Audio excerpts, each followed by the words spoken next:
കഴിഞ്ഞ 1.5 വർഷം ഇവിടെ MLA ഇല്ല യഥാർത്ഥത്തിൽ. ആ MLAയുടെ ജോലി എന്തായിരുന്നു എന്നുള്ളത് എല്ലാ ആൾക്കാർക്കും അറിയാം. അതിനെപ്പറ്റി ഞാൻ പറയാൻ പോകുന്നില്ല.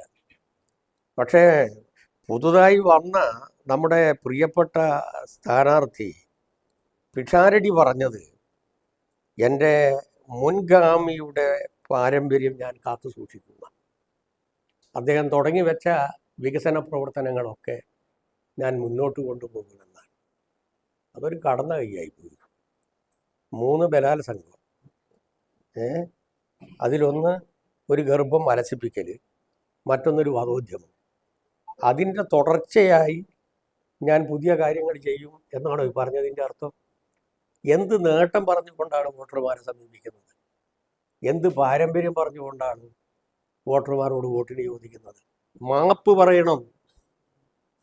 ഈ പൊതുസമൂഹത്തോടും ഈ പാലക്കാട്ട് വോട്ടർമാരോടും കഴിഞ്ഞ 1.5 വർഷം 2 വർഷം നിങ്ങൾ ജയിപ്പിച്ച കോൺഗ്രസിൻ്റെ സ്ഥാനാർത്ഥി അദ്ദേഹം ചെയ്ത കാര്യങ്ങൾ പൊതുസമൂഹത്തിന് യോജിക്കുന്നതല്ല. ഞങ്ങൾ കോൺഗ്രസിൽ നിന്ന് ഒഴിവാക്കി, MLA സ്ഥാനം ഒഴിവാക്കിയിട്ടില്ല. എന്നാൽ അദ്ദേഹത്തിൻ്റെ പാരമ്പര്യം നിലനിർത്താൻ ഞാൻ ആഗ്രഹിക്കുന്നില്ല. അദ്ദേഹത്തിൻ്റെ ഒരു പ്രവൃത്തിയും ഞാൻ മുന്നോട്ട് കൊണ്ടുപോകില്ല. നിങ്ങൾ ക്ഷമിക്കണം എന്ന് പറഞ്ഞിട്ട് വോട്ടിന് ചോദിക്കണം. പിഷാരടി വോട്ടർമാരോട് പഴയ MLA ചെയ്ത കാര്യത്തിൽ ക്ഷമാപണം നടത്തണം.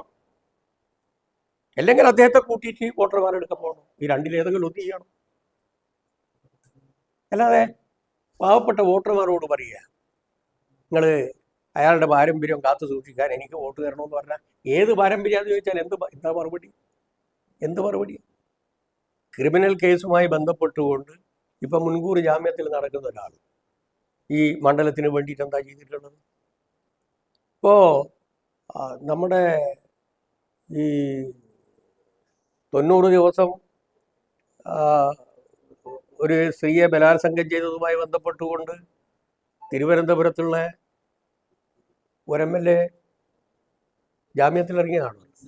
Vincent Kovalam Vincent. അദ്ദേഹം ഇപ്പം മത്സരിക്കുന്നുണ്ടല്ലോ.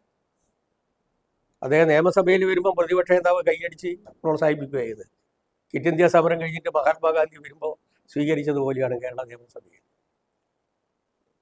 അപ്പുറത്ത് ശശീനെ മത്സരിപ്പിക്കാം. ഏത് AK ബാലൻ തീവ്രത നോക്കുന്ന ആളാണെന്ന് പറഞ്ഞു. ഇപ്പം എന്തായാലും ആ വർത്താനം ഉണ്ടാവില്ല. രക്ഷപ്പെട്ടു ഞാൻ. അളക്കണ്ടി ആൾക്കാർ അളക്കട്ടെ.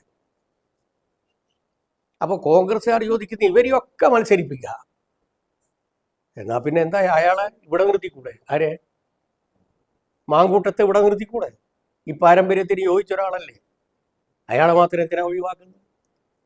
ഈ രൂപത്തിലുള്ള ഒരു പരിഹാസ്യമായ ഒരു സമീപനം ഏതെങ്കിലും ഒരു തെരഞ്ഞെടുപ്പിൽ നിങ്ങൾ കണ്ടിട്ടുണ്ടോ?